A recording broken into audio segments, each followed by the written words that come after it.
क्या आप भी माशी आजादी का ख्वाब देखते हैं?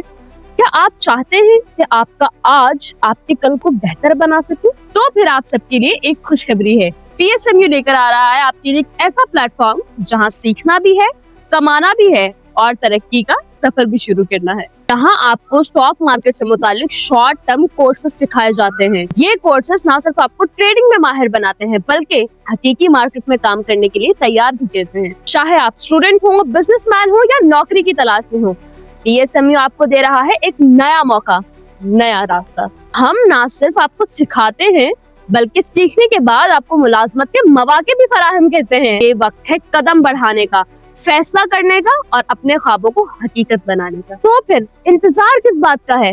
आज ही पीएसएमयू का हिस्सा बनिए और अपने कामयाब मुस्तकबिल की तरफ पहला कदम बढ़ाइए।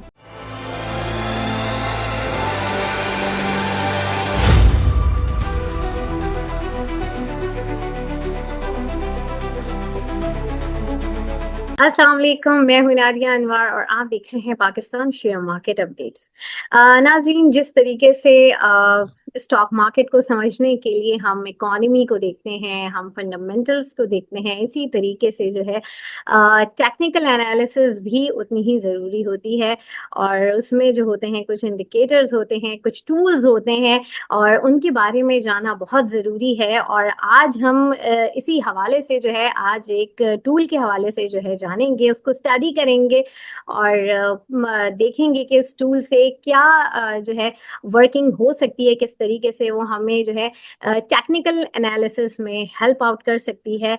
और ये हमें लर्न करने के लिए, हमें जानने के लिए आज हमारे साथ मौजूद हैं मोहसिन हसन हाशमी साहब, जो कि हेड ऑफ कमोडिटीज़ हैं टॉप लाइन सिक्योरिटीज़ में। जी हाँ, उनसे हम जानेंगे, लेकिन उनको वेलकम करने से पहले यहाँ पर मैं ये ज़रूर कहूँगी कि आप मेरे प्रोग्राम्स को लाइक किया करें और साथ में मेरे चैनल को सब्सक्राइब करें और साथ में बेल आइकन को भी हिट करें ताकि कोई भी इंफॉर्मेटिव सेशन वो आप मिस ना कर जाएं।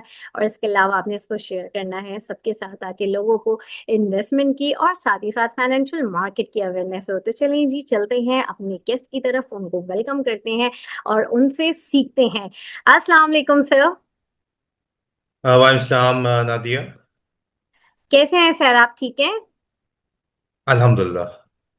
सर, सबसे पहले तो जो है मैं ये जानना चाहूँगी कि आज जो आप हमें टूल, जो इस इंडिकेटर के बारे में बताने वाले हैं, सबसे पहले तो मैं चाहूँगी कि उसके हवाले से आप एक इंट्रोडक्शन दें और फिर ये भी बताएं कि वो किस तरीके से जो है हमारी टेक्निकल एनालिसिस में वो हमें हेल्प आउट करता है और वो कितना इम्पॉर्टेंट टूल है टेक्निकल्स में। ये सारी बातें जो हैं आप हमारे नाज़रीन के साथ शेयर करें। देखिए नादिया, आज का जो हमारा छोटा सा प्रोग्राम है ये इसको बेस्ड करेंगे हम बोलिंगर बैंड के ऊपर।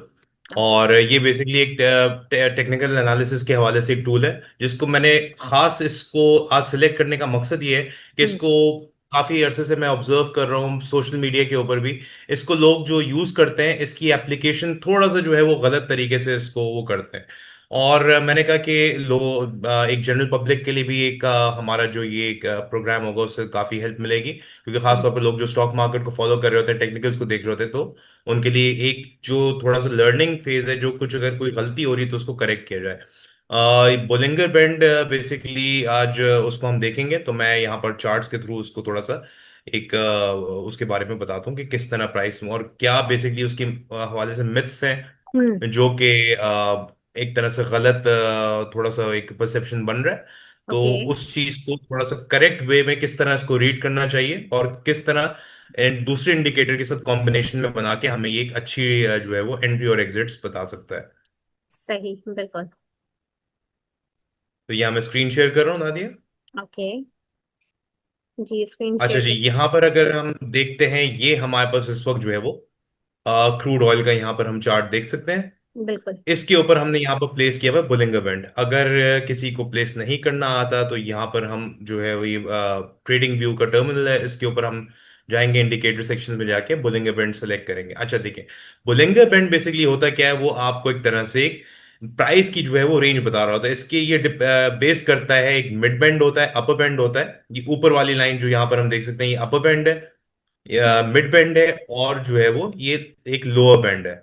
अच्छा, सबसे कॉमन जो एक मिथ इसके हवाले से है, जो कि अक्सर लोग इसको एक बाइंग सिग्नल के तौर पे देखते हैं या सेल सिग्नल के तौर पे देखते हैं। यहां पर हम अगर नोट करते हैं कि जब भी प्राइस, अच्छा, इसका सबसे इंपॉर्टेंट चीज जो इसके अंदर है, ये जो मिड बैंड कहलाता है, ये इसका एक्सपोनेंशियल मूविंग एवरेज 20 डे का है। तो यहां पर अगर हम प्राइस को देखें कि प्राइस अपने मिड बैंड से उठी, अगर हम खास तौर पे इस पॉइंट को नोट करें, ऑयल की प्राइस अपनी यहां से देख सकते हैं हम कि 62 के एरिया से बाउंस हुई है, इसने जाके अपना अपर बैंड टेस्ट किया है। तो जब भी अपर बैंड को स्ट्रेच करती है तो लोग यहां पर इसको as a buy signal perceive करते हैं। लेकिन क्या है, अक्सर ये हमने इसको बैक टेस्ट किया है, अक्सर कभी कभार तो इस तरह की वो बात सही होती है, जैसे यहां पर हम देखें इसी के फौरन बाद कि यहां पर जब इसने अपर बैंड को टेस्ट किया तो प्राइस ने एक अपना अपर ट्रेंड कंटिन्यू रखा है। लेकिन मेजॉरिटी ऑफ द टाइम अगर आप इसको पिछले लाइक कोई भी इंडिकेटर को हमेशा उसको बैक टेस्ट करना लाजमी होता है। अगर हम उसको बैक टेस्ट करें, दो इंस्टेंसेस तो हमारे पास क्लियर नजर आ रहे हैं कि जो है वो फॉल्स ब्रेकआउट या आपको एक तरह से गलत इंडिकेशन मिली, बाय सिग्नल जो आप कहते हैं, कि यहाँ पर टेस्ट हुआ इसने अपर बैंड, और प्राइस हम यहाँ पर देख सकते हैं दोबारा गिरनी शुरू हो गई, उसने मिड बैंड भी तोड़ा और फिर जाके वो लोअर बैंड से जाके फिर जो है वो फिर रिकवर होना शुरू हुई। इसी तरह यहां पर भी हम देख सकते हैं कि प्राइस ने स्ट्रेच किया, इस मिड बैंड के ऊपर क्लोज किया, लेकिन इमीडिएटली प्राइस दोबारा डिक्लाइन हुई और फिर हम देख सकते हैं कि एक डाउनवर्ड ट्रेजेक्टरी जो है वो शुरू हो गई। यहां पर भी हम देखें तो कहने का मकसद ये है कि अब यहां पर अगर हम देखें तो इसने लोअर बैंड को टेस्ट जरूर किया, लेकिन वो प्राइस जैसे कि लोग इसको परसीव करते हैं, हमेशा वो चीज नहीं होती है। मोस्ट ऑफ द टाइम शायद आपको उससे बाइंग ट्रेड या सेल सिग्नल मिल भी जाए, लेकिन हम्म मोस्ट ऑफ द टाइम क्या है इसको तरीका देखने का कि जब भी प्राइस फॉर एग्जांपल अपने अगर मिड बैंड जो कि एक्सपोनेंशियल मूविंग एवरेज 20 डे की है, उससे प्राइस जब जाके अपने अपर बैंड को टेस्ट करेगी तो लाजमी है कि वो आएगी एक दफे आके मिड बैंड को टेस्ट करेगी, और मिड बैंड के ऊपर अगर स्टेबल रहेगी तो फिर प्राइस वहां से आपको दोबारा जो है वो अपने अपर ट्रेंड को जो है वो कंटिन्यू करेगी। सिमिलरली अगर प्राइस एक तरह से मिड बैंड जो है यानी एक्सपोनेंशियल मूविंग एवरेज 20 डे की जो है वो सपोर्ट का रोल प्ले करेगा। सिमिलरली जैसे कि हम यहां पर देख सकते हैं प्राइस टेस्ट की दोबारा बाउंस हो गई, और इसी तरह अगर प्राइस उसके नीचे ट्रेड कर रही है और लोअर बैंड को जाके वापस टेस्ट करने के स्ट्रेच करने के बाद वो आएगी वापस एक दफे रीटेस्ट करेगी मिड बैंड को। मिड बैंड को टेस्ट करने के बाद हम देखेंगे कि वो प्राइस अगर दोबारा वहां रेजिस्टेंस मिल रही है, उसके ऊपर स्टेबल नहीं हो पाई, तो वो दोबारा डिक्लाइन कर जाएगी। Excuse me। सही। तो ये बेसिकली इसकी वो होती है कि इसको उस तरह रीड किया जाता है। अगर हम यहाँ पर फॉर एग्जांपल, अब यहाँ पर अगर हम एग्जांपल लेके अगर अपर बैंड टेस्ट कर रहे हैं और हम यहाँ पर बाय सिग्नल ले लेते हैं, तो हमें क्या है, इनिशियली आप यहाँ पर देखें कि कितने मैसिव लॉसेस हों, लोग अगर यहाँ पर बाइंग एंट्री लें। ये तो हम्म एक छोटी सी एग्जांपल ऑयल की हम यहाँ पर दे रहे हैं। इसी तरह अगर हम पास में भी चले जाएं, इसको हम देखें, तो हमारे पास पिक्चर जो है वो काफी ज्यादा क्लैरिटी से हमें नजर आ जाती है। और उसमें यह है कि मेजोरिटी ऑफ द टाइम जब भी अपर बैंड या लोअर बैंड टेस्ट होता है, तो जरूरी नहीं है उसकी कोई किसी किस्म की कंफर्मेशन नहीं है कि वहां पर आप जो है वो अपनी बाय या सेल की एंट्रीज इनिशिएट करें। अगर लें तो कैलकुलेटेड रिस्क होना चाहिए, और वो फिर 50-50 वाली एक एलिमेंट आ जाता है उसमें, ठीक है, अगर हो गया तो ठीक है। अच्छा, यहां पर जो है कभी भी एक टेक्निकल एनालिसिस का जो एक उसूल है कि कभी भी आप एक इंडिकेटर के ऊपर रिलाय नहीं कर सकते। अच्छा, जब रिलाय नहीं कर सकते तो आप क्या करते हैं, साथ में कॉम्बिनेशंस के साथ चलते हैं।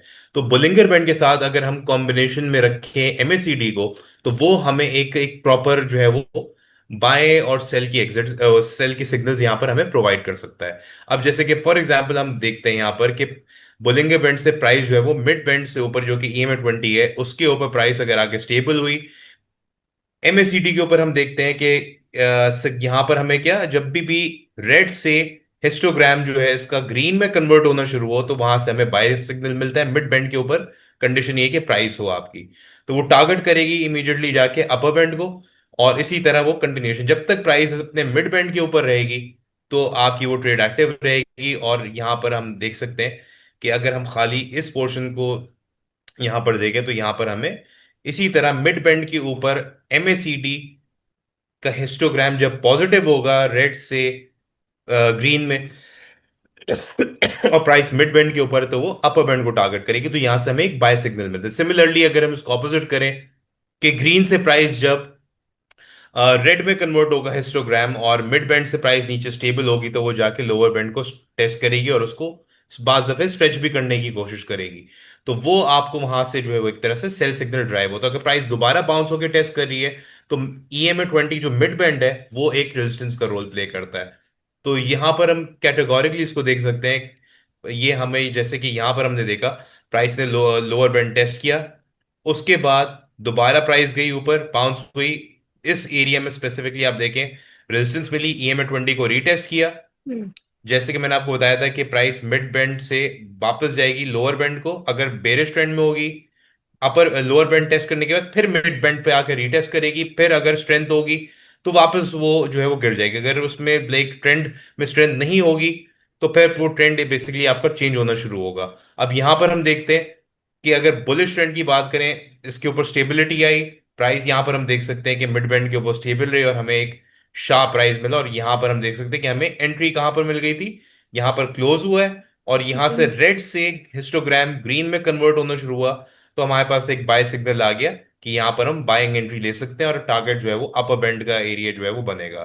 तो यहाँ पर हम देख सकते हैं कि हमें एक अच्छी खासी इसके अंदर जो है वो एंट्री मिली। अगर हम ऑयल की बात करें तो तकरीबन हमें सीरीज सीरीज पे तकरीबन अराउंड 72, तकरीबन इनफैक्ट $1.5 की यहाँ पर जो है वो ट्रेड बनी है। किसी ने 100 बैरल्स या कोई 1000 बैरल्स पे अगर काम कर रहा है तो उनके अच्छे खासे इसमें जो है वो प्रॉफिट्स हो सकते हैं। तो ये बेसिकली आज का हमारा फोकस था हम्म। कि बोलिंगर बैंड को किस तरह यूज किया जाए। बेसिकली तो मैं रिपीट एक दफे दोबारा कर देता हूँ, EMA 20 इसका जो मिड बैंड है वो EMA 20 कहलाता है। कभी भी ट्रेड अपर बैंड या लोअर बैंड के ऊपर जब टेस्ट करे प्राइस तो नहीं होती, वहां पर आप बाय सेल की ट्रेड नहीं करते। हमने इसको बैक टेस्ट करके देखा है, ये एक बेसिकली मिथ है। अगर आप इसको बैक टेस्ट करेंगे जाके कि किस तरह उसका, तो मेजोरिटी ऑफ द टाइम आपको आएगा कि अगर आप वहां से एंट्री लेते हैं, अगर प्राइस अपर बैंड को टेस्ट करती है कि वहां से वो स्ट्रेच आउट होके आपको बाय सिग्नल देगा, तो वो मेजोरिटी ऑफ द टाइम आपके उसमें स्टॉप लॉसेस हिट होंगे। तो ये है। और इसी तरह इसको ट्रेड करने के प्राइस अगर मिड बैंड से हो वहां पर आप एंट्री लें, साथ में कॉम्बिनेशन होगा MACD जब रेड से हिस्टोग्राम उसका ग्रीन में कन्वर्ट हो तो वो आपको एक बाइंग सिग्नल देता है कि मिड बैंड EMA 20 से प्राइस जाके अपने अपर बैंड को जाके टेस्ट करेगी, तो वहां पर आपकी एंट्री बनती है। अब ये डिपेंड करता है, अगर जितना बड़ा टाइम फ्रेम होगा उतनी बड़ी आपको मूव मिलेगी, अगर छोटा टाइम फ्रेम होगा तो वो आपको उस हिसाब से उस टाइम फ्रेम के हिसाब से मूव देगा। तो ये है, बिल्कुल। इस पे अगर लोग काम करें, इसके ऊपर वर्क करें, लाइक इसको टेस्ट करें, इम्प्लीमेंटेशन करें, और ये एक दफे सीखने से नहीं होगा, आप कंटिन्यूसली जब इस पे प्रैक्टिस करेंगे तो आपको उसकी जो मैकेनिक्स है वो समझ में आनी शुरू होगी। और इसी तरह देखिए, बात सारी ये है कि स्टॉक मार्केट हो चाहे इंटरनेशनल मार्केट्स हो, उसमें कोई भी अगर इन्वेस्टमेंट करता है तो उसके पास नॉलेज इन चीज़ों की लाजमी है, फंडामेंटल्स की भी, टेक्निकल्स की। और टेक्निकल्स के लिए जो है वो हमारा जो है यहाँ पर कोर्स भी अवेलेबल है। तो ये सारी चीज़ें जो है हम उसको एक इन डेप्थ एनालिसिस और किस तरह उनकी कॉम्बिनेशंस के साथ इम्प्लीमेंटेशन होती है, ये सब चीज़ उसमें बताते हैं। तो अगर कोई इंटरेस्टेड है या लोग अगर इसमें मजीद सीखना चाहते हैं तो वो उस कोर्स को भी हमारे ज्वाइन कर सकते हैं। तो उसमें एक पूरा इन डेप्थ जो है वो हम चीज़ों को लेके चलते हैं, A to Z सारी टेक्निकल एनालिसिस के ऊपर। बिल्कुल ग्रेट, और बिल्कुल सही बात है। इन सब चीज़ों को सीखना बहुत ज़रूरी है। सर मोहसिन ने बिल्कुल सही बात की, और जो है सीखें ज़रूर, क्योंकि अगर आप इस मार्केट में हैं तो इसके लिए ज़रूरी है कि फंडामेंटल के साथ टेक्निकल्स के टूल्स का भी आपको नो हाउ होना चाहिए। और जो है होपफुली आज का टॉपिक जो है वो आपको अच्छा लगा होगा, और ऑब्वियसली आप लोगों के लिए बड़ा हेल्पफुल भी रहा होगा। हमें ज़रूर अपनी जो है राय से आगाह कीजिएगा कमेंट बॉक्स में, और मज़ीद कौन से टूल्स के हवाले से आप जानना चाहते हैं, उसके बारे में जो है लर्न करना चाहते हैं, वो भी आप हमें बताइएगा। Thank you so much sir Mohsin, आपका थैंक यू। और नाजरीन, यहाँ पे मैं लूँगी इजाज़त, इंशाल्लाह आप लोगों से फिर मुलाकात होगी, तब तक के लिए अल्लाह हाफिज़।